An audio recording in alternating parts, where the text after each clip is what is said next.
Hola a todos. Bienvenidos a la historia de hoy, que incluye traición, secretos ocultos y revelaciones impactantes. Pero antes de profundizar en la trama, tengo una pregunta rápida. ¿Desde dónde nos ven? Dejen su ciudad en los comentarios. Y una cosa más. ¿Han vivido o conocen a alguien que haya vivido una infidelidad? Si es así, compártanla en los comentarios. Quién sabe, su historia podría ayudar a alguien que esté pasando por algo similar. Vamos. Durante la cena, la hermana de mi esposa, Brie, hizo una broma cruel. ¿Qué se siente ser la persona más inútil aquí?, preguntó. Mi esposa y todos en la mesa se rieron. Yo, sin embargo, no pude evitarlo. Simplemente sonreí, pero las palabras que salieron fueron más duras de lo que imaginaba. ¿Qué se siente conocer a esta inútil? Solté. Ya no pago tus cuentas. Al terminar la frase, sentí una extraña sensación, como si estuviera en una habitación llena de gente que creía conocerme pero en realidad no tenía ni idea de quién era. Eso fue lo que sentí esa noche, una sensación sofocante mientras intentaba acomodarme en esas viejas e incómodas sillas que Patricia, la madre de Tessa, insistía en mantener alrededor de la mesa. La habitación, sin embargo, desprendía un sutil encanto, como si fuera una mansión de Charles Stone. Un lujo discreto pero innegable que parecía gritar en cada detalle. Estamos en la cima. Era otra de esas reuniones mensuales que organizaba Patricia. Como un reloj, reunió a la familia para lo que ella llamaba una reconexión, que, en realidad, significaba una oportunidad para demostrar cuánto más exitosa era su familia que las demás. Ya estaba acostumbrada. Habían pasado 8 años desde que Tessa y yo nos casamos, y sabía exactamente qué esperar. Allí estaba yo, cortando un corte de carne de primera calidad que probablemente costaba más que el salario semanal de la mayoría de la gente. Escuchando, como siempre, la misma banda sonora de logros familiares.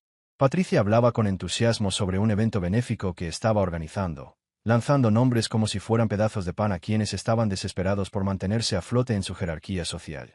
El padre de Tessa, Everett, ya en su tercera copa de Bourbon, asintió con aprobación, como si cada palabra de Patricia fuera pura genialidad. El hermano menor de Tessa, Graham, se esforzó por destacar, aunque no tenía nada sustancial que decir. Pero fue Brie quien realmente sentó las bases para lo que estaba por venir. Ella, la hija mayor de Tessa, tenía un don para convertir cualquier conversación en algo que la afectara, y por supuesto, esta noche no era la excepción. Envuelta en un vestido de diseñador que probablemente costaba más que la cuota mensual de mi hipoteca, hacía girar su copa de vino, destilando una seguridad en sí misma que apenas correspondía a su realidad. Una emprendedora fracasada que ni siquiera pudo salvar su propio negocio. La ironía en su tono me revolvió el estómago. Sabía que algo desagradable estaba a punto de suceder. No estaba preparada para oírlo, pero sabía que sería imposible evitarlo. Pero el problema con momentos como esos es que el tiempo se ralentiza y terminas viéndolo todo con una claridad cristalina. Empiezas a darte cuenta de dónde estás exactamente en relación con la gente que te rodea. Los rostros, antes velados por la cortesía y las obligaciones familiares, se desnudan, y finalmente ves lo que se esconde tras la fachada. Lo que vi alrededor de esa mesa fue la manifestación de 8 años de desprecio disimulado, que ahora tomaba forma y se convertía en el centro de atención. Debería haber estado furioso. De hecho, debería haber gritado, haber dejado que la rabia me dominara. Pero en cambio, sentí algo que no había experimentado en mucho tiempo, una claridad absoluta. Fue como si alguien finalmente me hubiera dado las llaves de una puerta que siempre había temido abrir, y había sido lo suficientemente insensato como para esperar. Entonces sonreí. No esa sonrisa falsa de todo está bien que me había estado imponiendo en todas esas cenas. No, era una sonrisa diferente. Era la sonrisa de un hombre que acababa de darse cuenta de que estaba jugando a un juego en el que todos los demás hacían trampa constantemente, y que yo ya no formaba parte del juego. Dejé el tenedor, me limpié la boca con la servilleta, los modales en la mesa que Patricia siempre había insistido en que mantuviera, y miré a todos con la expresión tranquila que había perfeccionado durante años de tragarme el orgullo. ¿Cómo te sientes?, pregunté con voz firme y clara, para que todos en la mesa pudieran oír cada palabra. Sabía que Brie no vería ni un centavo más de mí. La risa que había llenado la sala se apagó tan rápido como la batería de un celular en un día frío. La copa de vino de Brie se detuvo a medio camino de sus labios, y la vi palidecer al instante. El silencio que siguió fue tan profundo que podría haber oído caer un alfiler sobre la costosa alfombra persa donde estábamos sentadas. Ese fue el momento en que todo cambió, no solo esa noche, sino todo lo que siguió. ¿Por qué? Porque a veces, cuando alguien te da la oportunidad perfecta para decir tu verdad, tienes que aprovecharla. Y a veces, Cuando finalmente dejas de ser útil para quienes te consideran inútil, te encuentras cara a cara con algo más, quién eres en realidad. La granada se había desactivado y ya no había vuelta atrás. Y eso es lo que me mata de la gente como Bri y todo su círculo. Ven lo que quieren ver e ignoran lo demás. Para ellos, yo solo era el marido insignificante, el tipo que teletrabajaba en pijama mientras Tessa traía el dinero de verdad. Lo tenían todo planeado, creían saber exactamente quién era yo. El marido inútil de la dinastía perfecta de Charles Stone. Ojalá supieran la verdad. Lo que no sabían es que mientras ellos se divertían en clubes de campo y hacían networking en eventos benéficos, yo estaba construyendo algo mucho más grande, algo que jamás imaginaron. Admito que trabajar en consultoría financiera no es la profesión más glamurosa, y cuando la gente me pregunta a qué me dedico, suele iluminarse antes de que termine de explicarlo. Pero la verdad es que, si sabes lo que haces, puedes ganar mucho dinero. Y llevo suficiente tiempo en este negocio como para saber exactamente cómo hacerlo. Al fundar Meridian Grand Solutions hace unos 10 años, poco después de cansarme de ver a organizaciones sin fines de lucro y pequeñas empresas ahogarse en la burocracia para conseguir financiación, descubrí un talento que pocos poseen. Sabía cómo traducir las necesidades del mundo real a la jerga académica que tanto les gusta a los comités. Y lo más importante, entendía el sistema, quién financia qué, cuándo llega el dinero y cómo preparar una propuesta que llegue al escritorio correcto en el momento oportuno. Mi oficina, a pesar de estar en una habitación sencilla con vistas a nuestro patio trasero, recaudó más dinero del que todos ellos juntos ganarían en toda su vida. No tengo BMW, no uso Rolex y prefiero quedarme en casa que ir a eventos de networking. Por eso, todos pensaban que era una simple consultora de causas, sin grandes ambiciones. Y Tessa se alegró de que todos lo creyeran. Rescaté el estudio de yoga en 2019 con toda mi dedicación. Invertí el capital inicial sin dudarlo. Pero el negocio fracasó en menos de 6 meses. Los talleres de conchas orgánicas y terapia con cristales simplemente no cubrían los costos. El alquiler se atrasaba 3 semanas. Los acreedores llamaban a diario y el estudio estaba al borde del colapso. Recuerdo la llamada vívidamente. Tessa entró en mi oficina con los ojos llenos de lágrimas, rogándome que ayudara a su hermana. Había dedicado tanto a ese estudio, arriesgando miles de dólares. Es su sueño, dijo Tessa. Y, como siempre, hice lo que creí correcto. Firmé el cheque. $15,000 para pagar la renta atrasada y asegurar la operación por un mes más. Otros $10,000 para inventario y marketing. $25,000 en total. Así de simple. ¿Por qué? Porque la familia es lo primero. No. No. Bri nunca me dio las gracias directamente. Claro que no. Le envió flores a Tessa, publicó en redes sociales lo agradecida que estaba por la increíble red de apoyo. Pero cuando me miraba en las reuniones familiares, era como si yo fuera solo un mueble más, algo sin importancia. Luego vino el incidente de Graham. Lo arrestaron por conducir ebrio después de una despedida de soltero en Savannah. Con una puntuación de 0.1 en 2 exámenes, terminó enfrentándose a la cárcel, la suspensión de la licencia y costas judiciales que lo habrían arruinado. Su salario de profesor no lo cubriría todo, y sus padres, desde luego, no gastarían su jubilación para exonerar a su hijo de sus propios errores. Así que, adivinen quién recibió la llamada, otra vez con lágrimas en los ojos. Y adivinan quién terminó pagando $1,000 en honorarios legales, multas y costas judiciales. Y, como era de esperar, adivinen quién ni siquiera recibió una simple nota de agradecimiento escrita a mano. Pero el verdadero problema eran los padres de Tessa y su situación fiscal. Las inversiones de Beret habían fracasado y les costaba pagar los impuestos de su enorme casa, la misma donde celebraban esas cenas mensuales y nos trataban con tanto desdén. Sí, esa casa. Siempre era la misma historia. Patricia llamaba a Tessa llorando por lo vergonzoso que sería perder la casa familiar, por cómo arruinaría su reputación en sus círculos sociales. Tessa, con los ojos como platos, se me acercaba y me preguntaba si podíamos ayudarlos una vez más. Y, como un idiota, transfería el dinero. $8,000 la primera vez. $12,000 la segunda.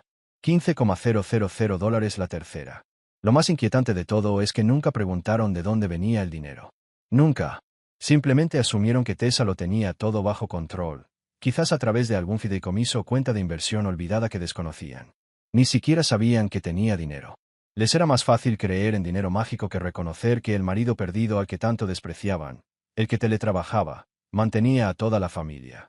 Llevaba un registro de todo, cada transferencia, cada cheque, cada vez que intervenía para salvar a alguien mientras se hacían los tontos, fingiendo que no existía. Registros digitales, recibos en papel, cadenas de correos electrónicos, extractos bancarios, cada detalle estaba guardado en mi archivador, organizado por año y miembro de la familia, no porque estuviera tramando una gran venganza. De hecho, ni siquiera lo pensé. Los guardaba porque, bueno, cuando diriges un negocio, eso es lo que haces. Mantienes tus cuentas organizadas. Eso es ser responsable. Pero esa noche, sentados a la mesa y viéndolos reírse del chiste de Brie, algo encajó. 8 años de ser tratado como un peso muerto, sostenido por mi generosidad, sin que se dieran cuenta. 8 años de sus errores, de los de otros, mientras yo guardaba silencio y me hacía el inútil. El mundo se derrumbaba alrededor de Brie, y cuando hizo el chiste sobre la persona más inútil de la mesa, no sabía que acababa de encender la mecha de 8 años de pruebas documentadas. Yo no era la persona más inútil de aquella sala. Al contrario, era la única que lo mantenía todo bajo control entre bastidores. Y ahora era el momento de que finalmente comprendieran lo que significaba ser verdaderamente útil. No siempre fui el hombre invisible en la mesa. Hubo una época en que tuve sueños que los dejaban sin palabras, ambiciones que hacían que los juegos sociales de Charles Stone parecieran juegos de patio de recreo. Pero en algún momento, cambié esos sueños por algo que consideraba más importante: intentar encajar en una familia que nunca me quiso. Crecí en la Georgia rural, a unas 2 horas de Atlanta, siempre con grandes planes. Mi padre, Robert Grant, trabajó en la construcción toda su vida. El trabajo duro le dejó las manos callosas y dolor de espalda, incluso cuando empezó a desarrollar artritis. No le gustaban las palabras rimbombantes ni las discusiones filosóficas, pero tenía una forma única de transmitir sabiduría. ¿Quieres ser alguien o no?, me decía mientras trabajábamos en la vieja camioneta Ford en el garaje. Hay 2 tipos de hombres en este mundo: los que se pasan el tiempo diciendo a todo el mundo lo geniales que son, y los que se pasan el tiempo siendo realmente geniales. Adivina cuáles acaban siendo más felices. Aprendí desde muy joven que las acciones hablan más que las palabras, que construir algo real vale más que hablar de cómo construirlo. Mientras mis compañeros presumían de los coches que conducían o las universidades a las que iban, yo estaba allí, trabajando en la ferretería durante el verano y ayudando a mi padre con pequeños trabajos los fines de semana. Ese trabajo agotador me enseñó el valor del dinero, mucho más que cualquier cantidad que llegara automáticamente a mi cuenta bancaria. Cuando llegué a Georgia Tech con una beca académica parcial, pensé que había encontrado mi lugar en el mundo. Sería ingeniero, diseñaría puentes o rascacielos y dejaría mi huella en el horizonte de una gran ciudad. Tenía cuadernos llenos de ideas, planos de estructuras que podrían cambiar la forma en que la gente interactuaba con los espacios urbanos. Mis profesores decían que tenía un talento excepcional, una visión espacial que no se podía enseñar. Pero entonces, en primer año, conocí a Tessa. Ella era todo lo que yo no era. Refinada, conectada, se desenvolvía con naturalidad en situaciones sociales que me hacían querer esconderme. Ella estudiaba historia del arte, y para mí, que nunca tuve los recursos para comprar ni siquiera todos los libros de texto que necesitaba, eso parecía el mayor lujo del mundo. Cuando hablaba de pasar veranos en Europa, visitando museos y galerías, me parecía una historia de otro planeta. Y me enamoré. Me enamoré como nunca antes de nada. Y cuando me llevó a conocer a su familia aquella primera Navidad, supe que estaba entrando en un mundo completamente diferente. Su casa me dejó sin palabras. Una de esas mansiones históricas estilo Charles Stone, con más metros cuadrados que todo mi barrio. Su familia tenía una especie de riqueza casual que no necesitaba publicidad. Era el tipo de riqueza que simplemente da por sentado que todos a su alrededor entienden las reglas. Al principio, intenté ser yo mismo.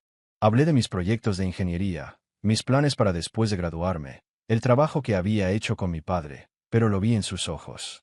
Una confusión educada, como si intentaran responder a algo que no consideraban importante. Everett, su padre, captó la idea y dijo: «Genial», con ese tono de voz que se usa para responder a un niño que acaba de ver un dibujo con crayones. Poco a poco, empecé a cambiar sin darme cuenta, minimizando mis sueños de ingeniería y preocupándome más por lo que querían oír. Tessa me presentó a sus amigas como su novio, muy práctico y con los pies en la tierra. ¿Qué significaba eso realmente? No era típico de mi gente, pero ayudó. Después de casarnos, la transformación fue completa. Por fin habían encontrado a su solucionador, el hombre que podía encargarse del trabajo pesado mientras ellos se concentraban en mantener las apariencias y sentirse superiores. ¿Necesitas a alguien que busque contratistas para la remodelación de la cocina? Llama a Miles. ¿Problemas con el seguro después de un accidente? Miles puede solucionarlo. ¿Se complica la situación fiscal? Miles sabe cómo. Me convertí en su Google personal, su Wikipedia humana, su persona de referencia para cualquier cosa que requiriera trabajo de verdad, en lugar de solo contactos y carisma. Y lo asombroso es que se me daba bien. Realmente bien. Tenía un don para ir al grano, encontrar soluciones que otros pasaban por alto, simplificar problemas complejos. Así fue como acabé en la consultoría de subvenciones. Después de la universidad, conseguí un trabajo en una organización sin fines de lucro en Charleston, gestionando solicitudes de subvenciones federales. Ganaba un buen sueldo, pero nada espectacular. Entonces me di cuenta de que podía hacer el mismo trabajo como consultor independiente y ganar el triple. Mi padre siempre decía, los hombres fuertes no presumen, construyen. Y eso fue exactamente lo que hice. Creé un negocio. Me forjé una reputación. Construí una vida que nos sustentaba no solo a Tessa y a mí, sino, al parecer, a toda su familia. Y lo hice en silencio, sin fanfarrias, sin buscar reconocimiento, pero al mismo tiempo, construí algo que no había comprendido hasta ese momento. Una prisión hecha de las expectativas de los demás. Se veían como ganadores, siempre delante, siempre ocupados, pero en el fondo, no construían nada real. Brie, con sus proyectos fallidos que yo seguía financiando. Graham, con su trabajo de profesor que apenas les alcanzaba para pagar el coche. Los padres de Tessa, con su ascenso social y una casa que no podían permitirse. Medían el éxito por las apariencias, el tipo de coche que conducías, en qué club de campo te aceptaban como socio. Mientras tanto, yo lograba cosas, acumulaba riqueza, resolvía problemas, creaba valor, pero como no presumía de mi éxito, como un cobarde, asumían que no lo era. Mi padre tenía razón cuando decía que los hombres fuertes construyen, no presumen, pero omitió un consejo crucial. Los hombres fuertes también saben cuándo alejarse de quienes confunden su fuerza con debilidad. Y sentado a la mesa, escuchándolos reírse de la crueldad de la broma de Brie, me di cuenta de que llevaba tanto tiempo usando una máscara que casi había olvidado cómo era mi verdadero rostro debajo. Pero la travesura de Brie acababa de arrancármela. El lunes por la mañana fue diferente después de esa cena. Me desperté a la hora de siempre, a las 6:30 en punto, pero en lugar de sentir el peso familiar de la obligación oprimiéndome el pecho, sentí algo que no había sentido en años. Libertad total.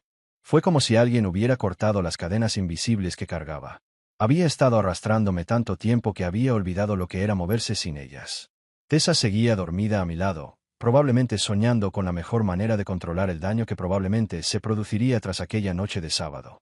Tenía esa forma de compartimentar las situaciones desagradables, guardándolas en una caja mental hasta que pudiera lidiar con ellas más tarde.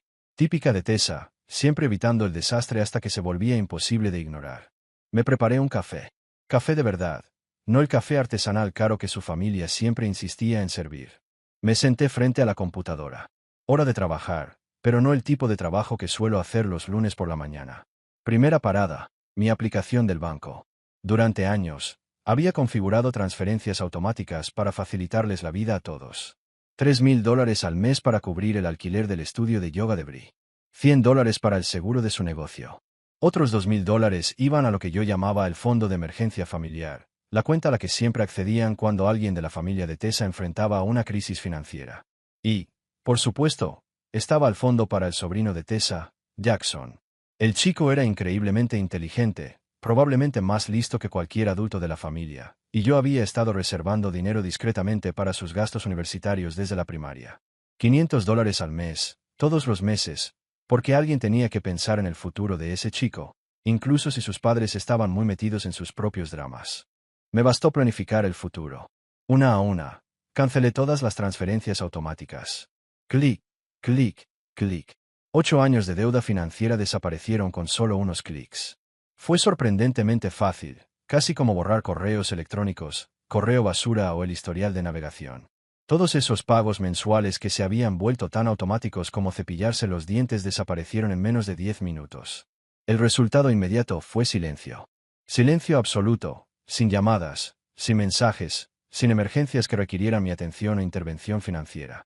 Durante 3 días enteros, fue como si el universo hubiera interrumpido el flujo constante de problemas ajenos, que de alguna manera siempre se convertían en míos. Pero el viernes fue cuando la realidad me golpeó. Mi teléfono empezó a vibrar alrededor de las 10 de la mañana. La primera llamada fue de un número que no reconocí, probablemente del contador de la oficina del casero. Dejé que saltara el buzón de voz. Luego otra llamada, esta vez de Bri. De nuevo, buzón de voz. Entonces llegó el mensaje de texto. Básicamente, una serie de signos de interrogación y exclamación que resumían a la perfección el estilo de comunicación de Bri. Al mediodía, mi teléfono brillaba como un árbol de Navidad. Al parecer, Bri había descubierto que me había atrasado en el pago del alquiler y estaba considerando todas las explicaciones posibles, excepto la más obvia. Quizás fue un error bancario, quizás un fallo técnico, o quizás el sistema de transferencias automáticas había fallado. El buzón de voz se volvió más frenético. Miles, cariño, creo que hay un problema con el banco. ¿Puedes devolverme la llamada? Miles, esto es serio. Necesito hablar contigo inmediatamente. Y por último, Miles, ¿qué pasa? Llámame ahora mismo. Volví a llamar sobre las 2 de la tarde. Tessa contestó, y noté la tensión en su voz incluso antes de saludarme. Cariño, ¿qué pasó? Bri está furiosa. Dijo que no le llegó el pago del alquiler. Esa frase me impactó de forma extraña. Listo, dije con la voz tranquila y directa que parecía decirle que me había arruinado. ¿Qué hiciste? Tessa estaba incrédula. Ya no subsidiaré a los desagradecidos. Que lo descubra ella misma. Hubo una larga pausa. Casi podía oír cómo funcionaba la mente de Tessa. Intentaba procesar lo que acababa de decir, si hablaba en serio o si era una broma que no entendía. Miles, no lo dirás en serio. Es de la familia. Es tu familia. Acabo de convertirme en tu cajero automático. Tessa se rió. Se rió de verdad, como si acabara de decir la cosa más ridícula que jamás había oído. Dios mío, qué dramático estás. Mira, entiendo que te hayan hecho daño en la cena, pero esto ya está pasando. Llama al banco y resarce el daño. Esa risa era todo lo que necesitaba oír. Me decía exactamente lo en serio que se tomaba toda la situación, exactamente cuánto entendía de verdad por lo que había estado pasando durante los últimos 8 años. En su mente, no era más que una rabieta pasajera, un pequeño lapsus en el orden de las cosas, donde Miles se encarga discretamente de los problemas de todos mientras ellos siguen con sus vidas. Fingiendo que no existe. No voy a llamar a nadie, dije. Y no voy a arreglar nada. Bri quería saber qué se siente al ser la persona más inútil de la mesa. Ahora va a descubrir qué se siente cuando la persona más inútil ya no sirve. La comunicación se cortó un buen rato. Cuando Tessa volvió a hablar, su voz había cambiado de divertida a preocupada. Miles, cariño, creo que deberías tomarte un descanso y pensarlo bien. Estás hablando de cortar lazos con mi hermana, con mi familia. ¿Entiendes lo que eso significa? ¿Qué significa? Sí, dije, viendo a un cardenal posarse en el comedero para pájaros fuera de la ventana de mi oficina. Significa que están a punto de aprender la diferencia entre ser independiente y estar subvencionado. Esto será educativo. Pero aún no había terminado, porque cancelar las transferencias mensuales era solo el aperitivo. El plato principal sería una verdadera revelación para todos, especialmente para Bri. Esa noche, estaba sentada en mi oficina revisando mis clientes cuando oí que la puerta principal se cerraba de golpe, tan fuerte que las ventanas temblaron. Los tacones de Tessa resonaban en el suelo de madera como disparos de ametralladora. Cada paso se hacía más fuerte y más lento a medida que se acercaba. Caminó hacia mi oficina. No necesitaba levantar la vista para saber cómo se sentía. El sonido de sus pasos me lo decía todo. Mi puerta parecía una nube de tormenta. Todavía llevaba puesto el vestido negro que había elegido para ir a trabajar. El rostro de Tessa estaba arrugado, y su cabello, antes perfectamente peinado, comenzaba a desmoronarse. Su rostro estaba sonrojado, una mezcla de ira y esfuerzo por contener las lágrimas. Tenemos que hablar, dijo, pero su voz sonaba más a exigencia que a petición. Guardé el documento en el que estaba trabajando, una propuesta de subvención para una clínica de salud comunitaria en Carolina del Norte, y giré mi silla para mirarla. Bueno, hablemos. Entró en la habitación y se cruzó de brazos, adoptando la postura que siempre usaba al prepararse para una pelea. Acabo de pasar 2 horas hablando por teléfono con mi hermana, intentando calmarla porque siente que su mundo se derrumba. Está llorando. Miles de veces. Está llorando de verdad, y todo por una razón. Una rabieta infantil. Lo dije en voz baja, pero con la suficiente claridad para que me oyera. Berrinche infantil, repetí, con un tono que delataba mi decepción. Tessa me miró con desdén. Estás siendo infantil. Actúas así solo porque hizo una broma que te hirió, y eso no es motivo para arruinar su negocio. La miré con voz tranquila, pero con un toque de sarcasmo que ella conocía bien. ¿Una broma que me hirió? Pregunté, intentando contener mi indignación. Tratándome como a una criada. ¿Todo por mi sensibilidad? y arruinando su negocio. No destruí nada, respondí con firmeza. Simplemente dejé de pagar la cuenta. Tessa dio un paso al frente, elevando la voz con firmeza. Ella depende de este dinero, miles. ¿No lo entiendes? De esto es de lo que estamos hablando. Su vida depende de ti. Me levanté lentamente y caminé hacia mi archivador. Exactamente. Dependes de mi buena voluntad para tu dinero y me tratas como a un parásito. ¿No ves el problema? Tessa me siguió por la habitación, visiblemente irritada. Ella también es tu familia, miles. Llevamos 8 años casados. Sus problemas son nuestros problemas. Así funcionan las familias. Abrí el cajón de abajo y saqué una gruesa carpeta manila que llevaba años guardando, sin saber exactamente por qué. Quizás una parte de mí sabía que este día llegaría. Quizás era paranoica por naturaleza, pero mantener el control sería más útil de lo que creía. No, dije, girándome hacia ella, es tu familia. Solo me convertí en su cajero automático. Puse la carpeta sobre la mesa y la abrí. Dentro había extractos bancarios impresos, capturas de pantalla de transferencias, correos electrónicos en cadena, recibos, fotocopias de cheques, toda la interacción financiera que había tenido con su familia a lo largo de los años, organizada cronológicamente y etiquetada con pequeñas pestañas. Tessa abrió los ojos de par en par al ver el contenido de la carpeta. ¿Qué pasa?, preguntó ella con voz temblorosa. Dije, sacando el primer documento, es el recibo de los $15,000 que le di. Abrí esa cantidad en septiembre de 2019 para salvar su estudio de yoga de la ejecución hipotecaria. Y aquí está el correo electrónico donde te dio las gracias a ti, no a mí, a pesar de que el dinero salió de mi cuenta de empresa. Dejé ese documento a un lado y tomé el siguiente. Este es el extracto bancario que muestra los $12,000 que transferí para cubrir los gastos legales de Graham por conducir ebrio en 2020. Y aquí está el mensaje de texto donde me agradeció por ser una hermana tan maravillosa. Documento tras documento, los extendí sobre la mesa como si estuviera repartiendo cartas. Todos contaban la misma historia, yo resolviendo problemas mientras ellos agradecían a Tessa, todos fingiendo que el dinero parecía por arte de magia cuando lo necesitaban. Y, sin embargo, nadie tuvo la decencia de reconocer de dónde venía. Eso es todo. Y entonces saqué un fajo de papeles considerablemente más grueso que los demás. Y estos, dije, son los registros de cada vez que rescaté a tus padres cuando debían pagar el impuesto de sucesiones. 3 veces distintas, por un total de $35,000. Fui directo al grano y agarré el primer documento. Las palabras exactas de tu padre la última vez fueron, gracias a Dios. Tessa se casó con dinero.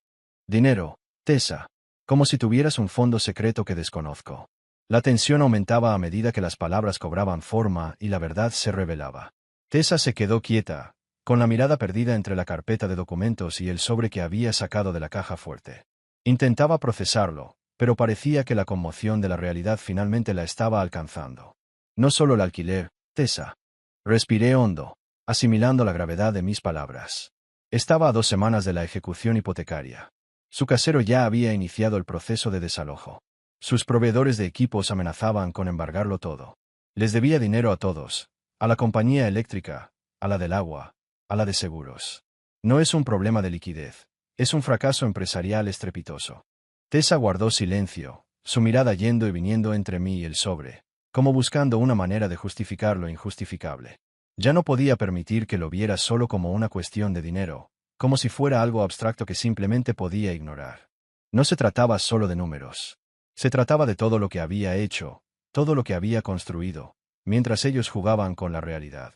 ¿Sabes qué?, continué con voz más firme. No solo no me dio las gracias, sino que usó todo ese dinero como trampolín para hundirse aún más. Nunca reconoció cuánto dependía de mí su bancarrota.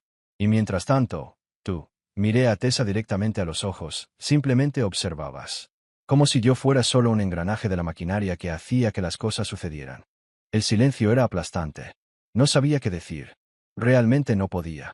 Sus palabras se atascaron, incapaces de encontrar forma, incapaces de justificar lo que estaba sucediendo, lo que ya no podía ignorar. Durante 8 años, fui quien lo mantenía todo bajo control, quien nunca pidió reconocimiento, quien solo hacía lo correcto porque tú me lo decías. Hice una pausa, intentando controlarme. Pero ya no soy el tipo invisible en tu vida. No soy el hombre que aceptaba ser utilizado, aunque en el fondo sabía que lo estaba manipulando. Tragó saliva con dificultad, intentando asimilar cada palabra que decía. Tessa empezaba a comprender la profundidad de lo que estaba sucediendo, Pero yo sabía que el dolor de enfrentarse a la realidad sería lo más difícil que jamás tendría que afrontar. Te di todo lo que tenía, continué. Pero ahora te voy a dar algo que nunca quisiste. Independencia verdadera. Saqué el sobre de la caja fuerte y se lo entregué. La independencia para vivir sin mis traslados, sin mis favores. Sin lo que hice sin cuestionarlo. Tessa miró el sobre y luego me miró con una expresión que había visto muchas veces a lo largo de los años. Una expresión de sorpresa mezclada con desesperación, como si viera una faceta de mí que jamás imaginó que existía. ¿Y ahora qué? Preguntó con voz débil, casi quebrada. ¿Qué pasa ahora? La miré por última vez. Ahora verás lo que es vivir sin el apoyo de los demás. El partido que siguió no fue fácil, pero se ganó. Tessa sollozaba mientras contemplaba los documentos esparcidos sobre la mesa, los papeles que había mantenido ocultos durante tanto tiempo. Cada uno era prueba de lo que había hecho, evidencia irrefutable del sacrificio que había hecho por ella, y aún más, una cruda exposición de la realidad que ella y su familia se habían negado a ver. ¿Por qué hiciste eso? Preguntó de nuevo, pero su voz ya no transmitía la seguridad de antes. Ahora estaba al borde del precipicio, y pude ver que la caída sería dolorosa. Pero era necesaria. Era la única manera de afrontar de verdad lo que habíamos construido juntos, o lo que yo había construido sola mientras todos a mi alrededor se aprovechaban de mi generosidad. Porque alguien tenía que ser el adulto, respondí con una voz más fría de lo que me hubiera gustado. Lo hice porque, al fin y al cabo, cuando cada uno solo ve lo que quiere ver y nadie quiere ver la verdad, alguien tiene que hacerse responsable. Me miró con una mirada que mezclaba ira, confusión, en el fondo, una dolorosa comprensión de lo que decía. Había pasado años ignorando la verdadera naturaleza de nuestra relación, y ahora se había desvanecido.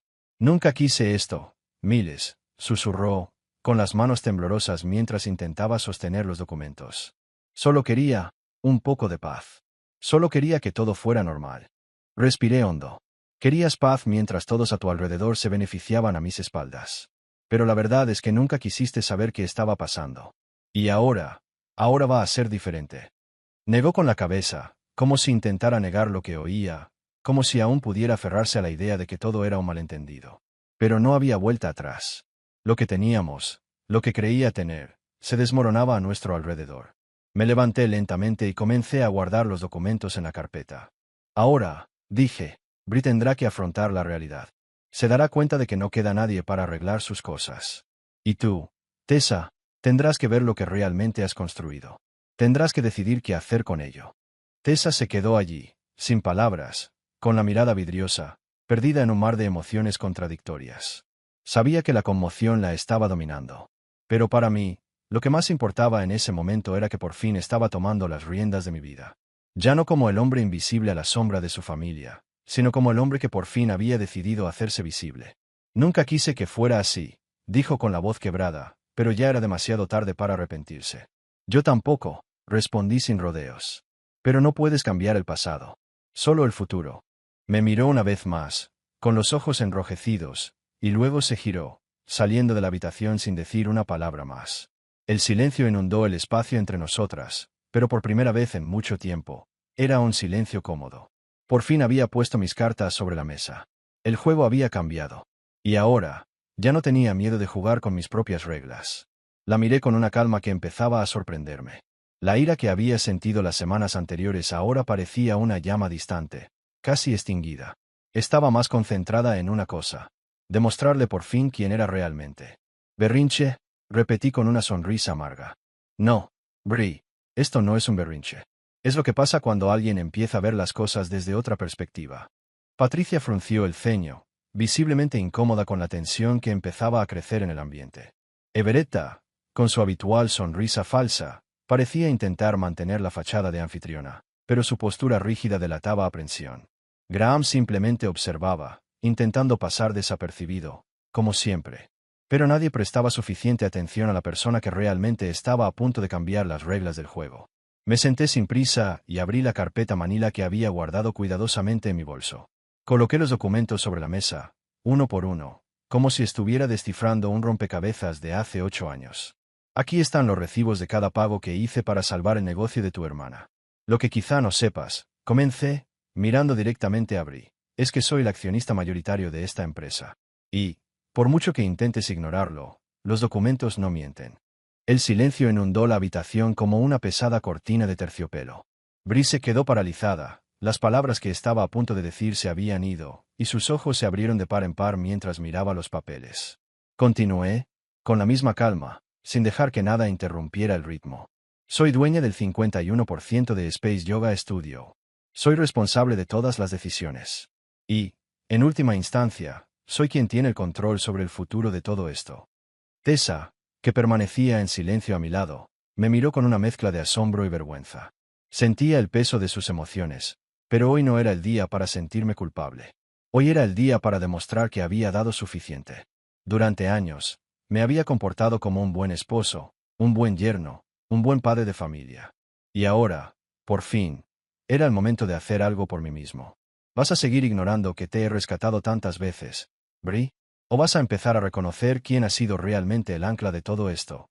Pregunté con voz firme e inquebrantable. ¿Crees que los problemas que enfrentas ahora son por mi culpa? No. Son el resultado de ver la vida como un juego, con reglas que solo tú quieres seguir. Patricia intentaba procesar las palabras, pero noté que ya estaba entrando en pánico. Las manos de Bree empezaron a temblar mientras miraba los documentos. Miles, no puedes hacer esto. Esto es cruel. Me recosté en la silla y la miré fijamente.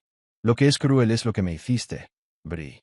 Lo que es cruel es cómo trataste mi generosidad como si fuera algo que dabas por sentado, algo a lo que tenías derecho, cuando en realidad, fui yo quien mantuvo el control durante tanto tiempo. No espero agradecimientos. Espero respeto. Bree no dijo nada más. Se quedó sin palabras, incapaz de comprender lo que estaba sucediendo, y en ese momento supe que nunca lo haría. Todavía no. No estaba lista para ver lo que le esperaba, pero tendría que lidiar con ello, al igual que todos los presentes.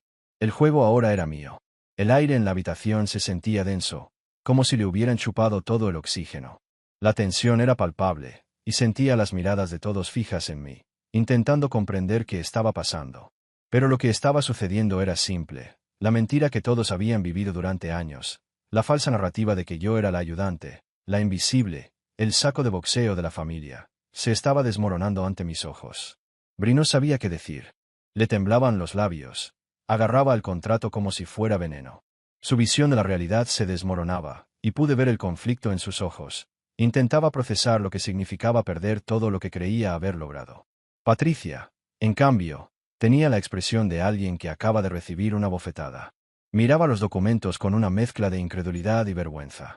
Ella, más que nadie, sabía cuánto había ignorado los detalles, fingiendo que todo estaba bien, cuando en realidad, yo había sido el pilar oculto detrás de todo.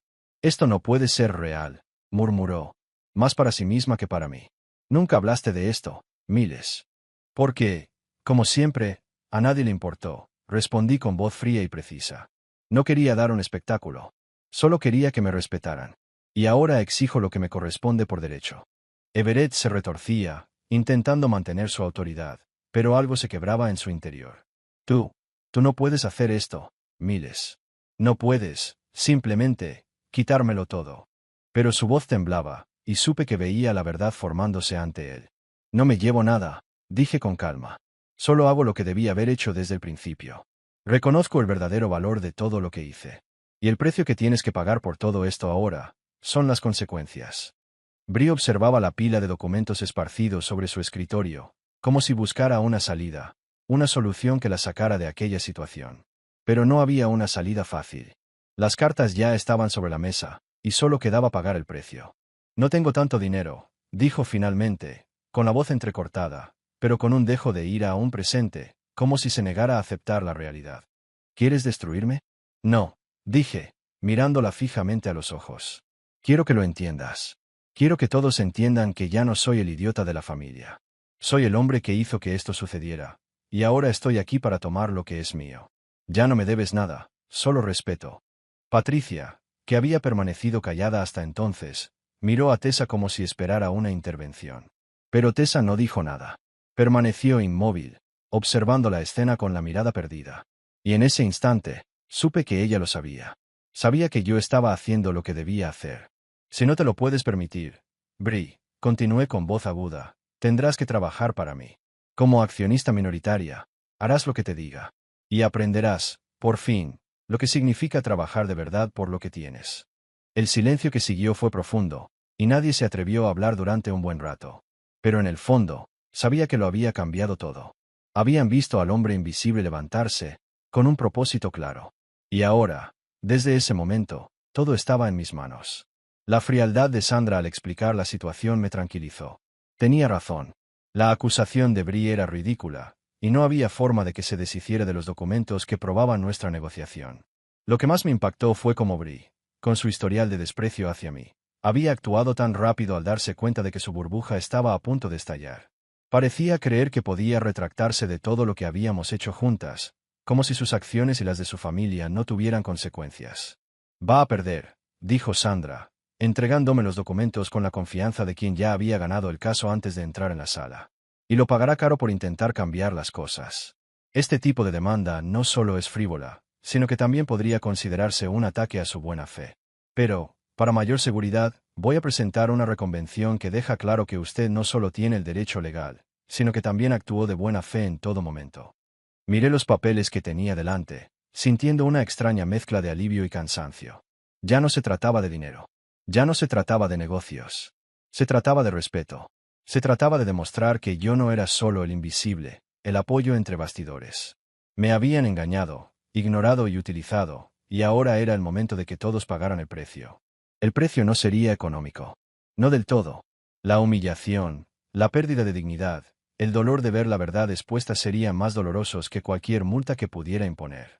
Pero sabía que no podía volver atrás. Su familia nunca me había visto realmente, y ahora que la verdad salía a la luz, sería yo quien expondría la verdadera cara de todo lo que habían ignorado. Y la única manera de hacerlo era con un golpe directo. En sus corazones. Sandra, como siempre, supo llevar las cosas al siguiente nivel. No me importan sus argumentos. Miles, dijo con una sonrisa calculada. Me preocupa que intente convertir esto en algo emocional, como si fueras el villano. Será una batalla de carácter. Y tú, amigo mío, tienes los papeles y registros que no mienten. Lo que va a pasar es simple. Cortaremos esto de raíz antes de que tenga la oportunidad de convertirlo en una telenovela. Permanecí en silencio, absorbiendo sus palabras. Ya no tenía energía para preocuparme por lo que los demás pensaran de mí. Lo que realmente importaba era que ahora tenía el control. Tenía las riendas de la situación. Tenía el poder que nunca había exigido, pero ahora no lo soltaría. Entonces, hagámoslo, dije con renovada confianza. Cortémoslo ahora. Exactamente, respondió Sandra, descolgando el teléfono para empezar a preparar su contrademanda. Porque por mucho que griten, por mucho que intenten esconderse tras falsas acusaciones, al final, la verdad prevalecerá. Y tú serás la única que saldrá limpia. Salí de la oficina de Sandra ese día con una sensación de cierre. Todo lo que había sucedido en los últimos años, todas las humillaciones, todas las mentiras, estaban a punto de salir a la luz. No solo para ellos, sino para todos a mi alrededor. Por fin entenderían quién era yo. Comprenderían lo que había hecho por esta familia y mi disposición a luchar por la justicia, el respeto y, sobre todo, mi dignidad. Ya no le preocupaban las consecuencias legales ni lo que pudiera pasar en el tribunal. Le preocupaba lo que esto significaría para todos. Verían lo bajo que habían caído, lo ciegos que estaban ante lo que realmente importaba. La sala del tribunal estaba tensa. Podía sentir la mirada de Bree, penetrante y llena de ira, pero también de incredulidad, como si aún no pudiera creer que se encontraba en una situación sin salida. Su abogado, sin saber cómo reaccionar, miró a Sandra con una mezcla de respeto y desesperación. Sandra estaba haciendo lo que mejor sabía hacer, derribar los castillos de arena de Bree con la precisión de un cirujano. La frialdad con la que presentaba los hechos, la claridad de sus palabras, destruían cualquier posibilidad de defensa. No cabía duda de que las acusaciones de Bree no eran más que un intento de tergiversar la verdad, una manipulación. Cuando Sandra terminó, la sala quedó en silencio. El juez, con su expresión imperturbable, miró a ambos lados, considerando las pruebas. Fue un momento tenso, pero también un momento de alivio para mí. Sabía que todo lo que tenía que decirse ya se había dicho. No se trataba de un argumento emocional, sino de pura lógica. Bree, en su intento de revertir la situación, se había hundido aún más. Sandra, como siempre, sabía que la clave de un buen juicio era la verdad sin tapujos. Y la había puesto sobre la mesa, sin adornos, sin complejos. Expuso los documentos, todo perfectamente organizado, como si no fuera nada difícil desenmascarar la falsedad que Bree intentaba vender. No se trataba de un juicio de carácter, sino de hechos. Y todos los hechos me favorecían. La jueza les hizo un gesto a los abogados de Bree para que respondieran. La abogada, con expresión desconcertada, intentó mantener la compostura, pero se veía visiblemente incómoda. Intentó lanzar un último argumento, alegando que Bree había sido emocionalmente vulnerable y que el contrato debía considerarse inválido por manipulación. Pero Sandra no tuvo reparos en rebatirlo con rapidez y contundencia. El tema de la vulnerabilidad emocional es irrelevante, dijo Sandra, con tono final. Cuando uno está en posición de hacer negocios, la responsabilidad de comprender los términos de un contrato recae tanto en el demandante como en el demandado. No hubo coerción de ningún tipo, y el demandante contó con la asistencia de un abogado independiente, debidamente remunerado e instruido. El silencio en la habitación era palpable. Todas las miradas estaban puestas en mí, pero yo permanecí implacable. Ya no había lugar para la duda. Solo me quedaba el juicio. El juez, tras unos momentos de deliberación, pidió a todos que se retiraran para un breve descanso. Ya casi había llegado, casi al final de un largo camino de humillación y manipulación. Cuando el juez regresó, no tardó en anunciar su decisión. Tras analizar las pruebas y los argumentos de las partes involucradas, determinó que la reclamación del demandante carece de fundamento. El acuerdo de transferencia de capital es legítimo y se firmó voluntariamente y con consentimiento informado. La alegación de manipulación emocional es infundada, dada la base legal y la transparencia de los términos pactados. El juez se dirigió a Bree y a su abogado, quienes estaban visiblemente derrotados. Se ordena a la demandante pagar las costas legales del demandado y cumplir con los términos del contrato. Se desestima el caso. Eso fue todo. No hubo más discusión. El tribunal falló a mi favor. Pero no fue solo una victoria legal. Fue una victoria sobre la humillación, la manipulación y la falsa narrativa que Bree había intentado construir para socavar mi posición. Ahora estaba expuesta, sin escapatoria.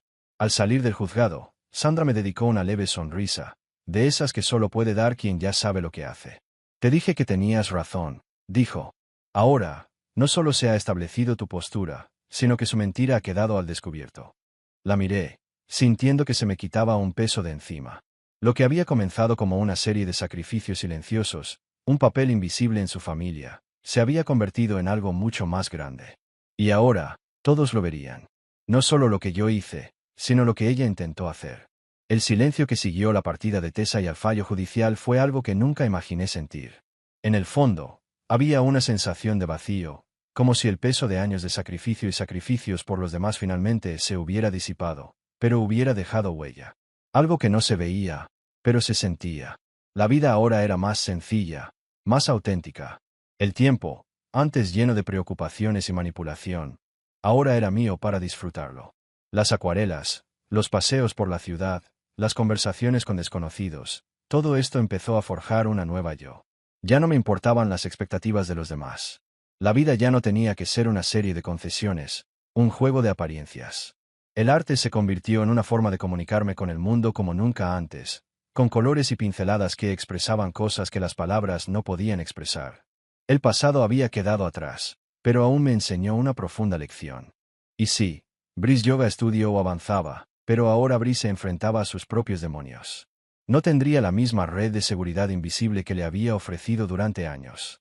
Tendría que afrontar la realidad de dirigir su propio negocio sin depender de favores ni manipulación, y quizá eso era lo que realmente necesitaba. Quizá aprendiera la lección, o quizá simplemente repitiera los mismos errores. La vida de todos avanza, pase lo que pase. En cuanto a la mujer de la cafetería, había una naturalidad en las conversaciones que me hizo sentir una conexión genuina, no esa sensación de transacción o necesidad de validación que solía sentir. Era algo mucho más humano y menos forzado. Quizás algo salga de esto, quizás no. Como dije antes, estoy aprendiendo a apreciar la incertidumbre. No tengo prisa. Miro por la ventana, al sol de la mañana, y me doy cuenta de cuánto me he liberado. Cuando alguien te llama inútil, no te está definiendo. Simplemente te está diciendo lo útil que le fuiste. Ahora, a la única persona a la que necesito ser útil es a mí misma. Y eso ha sido más que suficiente. La vida de alguna manera ha encontrado su equilibrio. Otra historia llega a su fin. ¿Qué te pareció? Me encantaría leer tu opinión en los comentarios. Si te gustó esta historia, considera unirte a nuestra comunidad suscribiéndote. Significa mucho para nosotros. Más historias como esta, mira los vídeos recomendados en pantalla y nos vemos luego.